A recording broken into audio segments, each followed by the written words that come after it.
নমস্কার, আপনারা দেখছেন ওঙ্কার বাংলা। আপনাদের সঙ্গে রয়েছে আমি সৌমি। নজর রাখবো জেলার গুরুত্বপূর্ণ খবরের দিকে।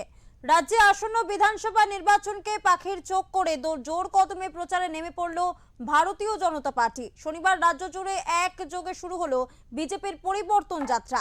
এই কর্মসূচিতে অংশ নিতে বাংলার বিভিন্ন প্রান্তে উপস্থিত হয়েছেন কেন্দ্রীয় মন্ত্রী ও দলের শীর্ষস্থানীয় নেতৃত্ব।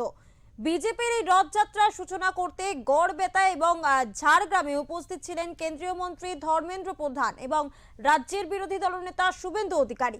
কোচবিহারের রাসমেলা ময়দান থেকে পরিবর্তন যাত্রার সূচনা করেন বিজেপির সর্বভারতীয় সভাপতি নীতিন নবীন। সেখানে তার সঙ্গে উপস্থিত ছিলেন রাজ্য সভাপতি শ্রমিক ভট্টাচার্য এবং প্রাক্তন কেন্দ্রীয় মন্ত্রী নিশীথ প্রামাণিক। কৃষ্ণনগরের নবদ্বীপে বিজেপির কেন্দ্রীয় মন্ত্রী তথা প্রাক্তন সর্বভারতীয় সভাপতি জগৎ প্রকাশ নাড্ডা এই যাত্রায় নেতৃত্ব দেন। তার সঙ্গে ছিলেন কেন্দ্রীয় মন্ত্রী সুকান্ত মজুমদার এবং দলের প্রাক্তন কেন্দ্রীয় সম্পাদক রাহুল সিনহা। কুলটিতে পরিবর্তন যাত্রার আসরে উপস্থিত ছিলেন কেন্দ্রীয় মন্ত্রী অন্নপূর্ণা দেবী, প্রাক্তন কেন্দ্রীয় মন্ত্রী স্মৃতি ইরানি এবং দলের প্রাক্তন রাজ্য সভাপতি দিলীপ ঘোষ।